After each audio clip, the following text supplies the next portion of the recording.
যোৰহাটত অসম জাতীয়তাবাদী যুৱ ছাত্ৰ পৰিষদৰ 3 ঘণ্টীয়া অৱস্থান ধৰ্মঘট কাৰ্যসূচী বানপানী আৰু গৰাখহনীয়া সমস্যাক ৰাষ্ট্ৰীয় সমস্যা হিচাপে ঘোষণা কৰা নামনি সোৱণশিৰি জলবিদ্যুৎ প্ৰকল্প বন্ধ কৰা বৃহৎ নদী বান্ধ বন্ধৰ দাবীত বানৰ ক্ষতিগ্ৰস্ত ৰাজ্যক পুনৰ সংস্থাপন বানপানী ক্ষতিগ্ৰস্ত ৰাজ্যক ক্ষতিপূৰণ প্ৰদান কৰা দাবীত যোৰহাট জিলা উপায়ুক্ত কাৰ্যালয়ৰ সন্মুখত অসম জাতীয়তাবাদী যুৱ ছাত্ৰ পৰিষদ যোৰহাট জিলা সমিতিয়ে অৱস্থান ধৰ্মঘট কাৰ্যসূচী ৰূপায়ণ কৰে।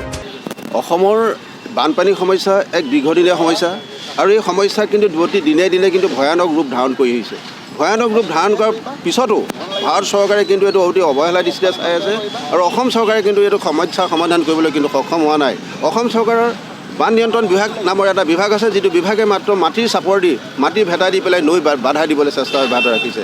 আজি 2022 চনৰ এই মহা বানপানীত প্ৰলয়ংকাৰী বানপানীত আজি প্ৰায় আমাৰ 32খন জিলাৰ বা 121খন ৰাজহ গাঁৱৰ 1624খন ৰাজহ গাঁৱৰ 121খন ৰাজহ চক্ৰৰ অধীনত প্ৰায় 50 লাখৰো অধিক লোক বানত আক্ৰান্ত হৈ পেলাই তেওঁলোকৰ ভূমি নষ্ট হৈছে, তেওঁলোকৰ বান সম্পত্তি নষ্ট হৈছে, কৃষি নষ্ট হৈছে আৰু তেওঁলোকৰ পশুধন নষ্ট হৈছে। সেই প্ৰায় 50 লাখৰো অধিক লোক কিন্তু তেওঁ সৰ্বশ্ৰান্ত হৈ পৰিছে। আজি 100ৰো অধিক লোক আজি এই বানপানীত মৃত্যুমুখত পৰিছে। তাৰ সমান্তৰালভাৱে দেখা গৈছে যে ব্ৰহ্মপুত্ৰ আৰু ইয়াৰ উপনৈবিলাকৰ যিটো খহনীয়া বছৰি খহনীয়া হৈছে, এই খহনীয়াৰ ফলত পৰিবলৈ লাখে লাখে আমাৰ অসমীয়া খেতিয়ক কিন্তু ভূমিহীন সম্পূৰ্ণ মানুহ উপান্ত কৃষক হৈ পেলাই দৰিদ্ৰ ৰেখালৈ তললৈ গতি কৰিছে।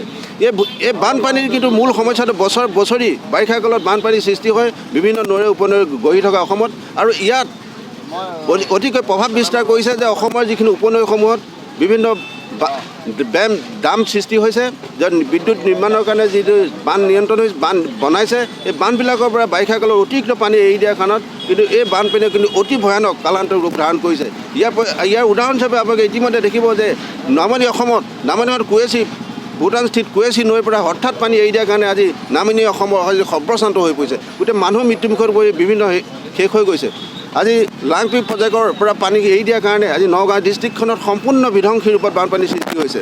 এই ক্ষেত্ৰত আমি অসম জাতীয়তাবাদী যুৱ ছাত্ৰ পৰিষদে কেন্দ্ৰীয় সমিতিৰ নিৰ্দেশ সমাবেশ কৰি ভাৰতৰ প্ৰধানমন্ত্ৰীক আমি দাবী জনাবলৈ আমি স্মাৰক পত্ৰ প্ৰদান কৰিছোঁ যে অতি সোনকালে অসমৰ এই বানপানী সমস্যা স্থায়ী সমাধান কৰক আৰু শেহতীয়া বানপানীত যি শিকিলি মানুহ ক্ষতিগ্ৰস্ত তেখেতসকলক ক্ষতিপূৰণ দিয়ক আৰু আমাৰ বানপানীৰ কাৰণে যি মূল দায়ী হৈছে যে বৃহৎ দামখিনিৰ কাৰণে আজি অসমৰ ৰাইজে অতি নিৰাপত্তাহীনতাৰ প্ৰতিমুখত ভুগিবলগীয়া হৈছে। আজি নামনি সোৱণশিৰিৰ পানী যদি হঠাৎ এৰি দিবলগীয়া হয়, সেই নামনি সোৱণশিৰিয়ে মাজুলী, লখিমপুৰ, ধেমাজি, গোলাঘাটৰ পৰা আৰম্ভ কৰি সকলো প্ৰায়খিনি মানুহৰ নদীপৰীয়া ৰাইজক কিন্তু ধ্বংস কৰি দিব। এনেধৰণৰ ধ্বংসকাৰী বান আমাক নালাগে আৰু এই ধ্বংসকাৰী বৃহৎ নদী বান্ধখিনি অতি শীঘ্ৰে বন্ধ কৰিবলৈ আমি ভাৰতৰ প্ৰধানমন্ত্ৰীক স্মাৰক পত্ৰ দাবী জনাইছোঁ। আৰু যদিহে তেখেতসকলে গুৰুত্ব প্ৰদান নকৰে, অসম জাতীয়তাবাদী যুৱ ছাত্ৰ পৰিষদে অনাগত দিনবিলাকত আৰু ভয়ানক কাৰ্যসূচী গ্ৰহণ কৰিবলৈ কিন্তু বাধ্য হ'ব।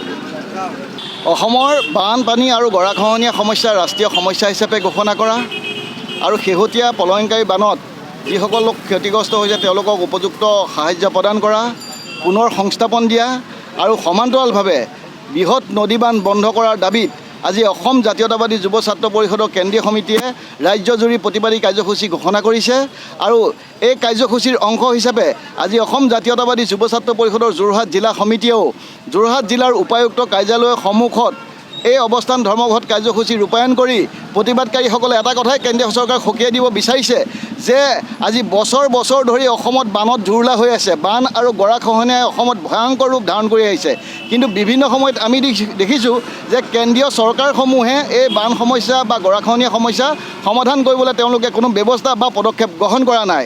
আমি অসম জাতীয়তাবাদী যুৱ ছাত্ৰ পৰিষদে দীৰ্ঘদিনৰ পৰা কৈ আহিছোঁ যে অসমৰ বানপানী আৰু গৰাখহনীয়া সমস্যাক ৰাষ্ট্ৰীয় সমস্যা হিচাপে ঘোষণা কৰক। যিহেতু অসমৰ যিসমূহ সম্পদ আছে, এই সম্পদসমূহ যিহেতু ৰাষ্ট্ৰীয় সম্পদ হ'ব পাৰে, ঠিক তেনেকৈ বান আৰু গৰাখহনীয়া সমস্যাও ৰাষ্ট্ৰীয় সমস্যা হিচাপে ঘোষণা কৰি ইয়াক সমাধান কৰক।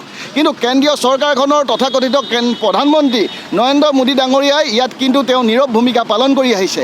আপোনালোকে দেখিবলৈ পায়, যদি আজি উত্তৰ ভাৰতত এটা ডাঙৰ গাজনি মাৰিলে হয়, ঢেৰেকনি মাৰিলে হয়, কেন্দ্ৰীয় চৰকাৰৰ সেই প্ৰধানমন্ত্ৰী নৰেন্দ্ৰ মোদী তেখেত নিজাববীয়াকৈ আহি সেই অঞ্চলসমূহ পৰিভ্ৰমণ কৰিলে হয় আৰু বৃহৎ পৰিমাণৰ অৰ্থ ঘোষণা কৰিলে হয়। কিন্তু আজি অসমৰ ৰাইজে প্ৰলয়ংকাৰী বানত বিধ্বস্ত হৈ গৈছে, কিন্তু তাৰ তেনে সন্ধিখনতো আজি কেন্দ্ৰীয় চৰকাৰখনে আহিবলৈ কোনো ব্যৱস্থা গ্ৰহণ কৰা নাই।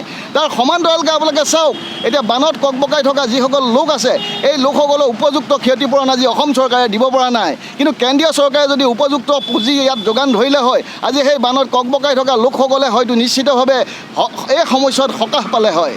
তাৰ সমান্তৰালকৈ অসম জাতীয়তাবাদী যুৱ ছাত্ৰ পৰিষদে বিভিন্ন সময়ত দাবী কৰি আহিছে যে যিসমূহ বৃহৎ নদীবান্ধ, এই নদীবান্ধসমূহৰ নিৰ্মাণ বন্ধ হ'ব লাগে। কাৰণ আপোনালোকে দেখিছে ক্ষুদ্ৰ ক্ষুদ্ৰ যিসমূহ বৃহৎ সৰু বান্ধ আছে, বিশেষকৈ কাৰ্বি লংপি জলবিদ্যুৎ প্ৰকল্পই ইতিমধ্যে মধ্য অসমক আপোনালোকে দেখিছে নগাঁও, কামপুৰ, হোজাই অঞ্চলসমূহ সম্পূৰ্ণৰূপে নিশ্চিহ্ন কৰি পেলাইছে। তাৰ সমান্তৰালকৈ ৰঙা নদী বান্ধ যি সৰু বান্ধ আছে, সেই বান্ধটো লখিমপুৰ অঞ্চলত বা লখিমপুৰ চহৰক বিভিন্ন সময়ত ভাবুকি সৃষ্টি কৰি আছে। তেনে সন্ধিখনত যদি নামনি সোৱণশিৰিৰ দৰে বৃহৎ জলবিদ্যুৎ প্ৰকল্প ইয়াত হৈ উঠে, তেতিয়াহ'লে আমাৰ উত্তৰ অসমৰ সভ্যতা একেবাৰে নিঃশেষ হৈ যাব। সেয়েহে আমি অসম জাতীয়তাবাদী যুৱ ছাত্ৰ পৰিষদে আজি এই প্ৰতিবাদী কাৰ্যসূচী ৰূপায়ণ কৰি কেন্দ্ৰীয় চৰকাৰক সকীয়াই দিব বিচাৰিছোঁ যে অসমৰ বান আৰু গৰাখহনীয়া সমস্যা শীঘ্ৰে সমাধান কৰক, ৰাষ্ট্ৰীয় সমস্যা হিচাপে ঘোষণা কৰক, আৰু যিসকল লোক ইতিমধ্যে ককবকাই আছে তেখেতসকলক ক্ষতিপূৰণ দিয়ক, পুনৰ সংস্থাপন দিয়ক, আৰু বৃহৎ নদীবান্ধ বন্ধ কৰক। চৰকাৰ বিৰোধী বিভিন্ন শ্লোগানে উত্তাল প্ৰতিবাদ সাব্যস্ত কৰে AJYCPA শতাধিক কৰ্মকৰ্তাই। পুনৰবাৰ জনাইছোঁ, যোৰহাটত অসম জাতীয়তাবাদী যুৱ ছাত্ৰ পৰিষদৰ 3 ঘণ্টীয়া অৱস্থান ধৰ্মঘট কাৰ্যসূচী।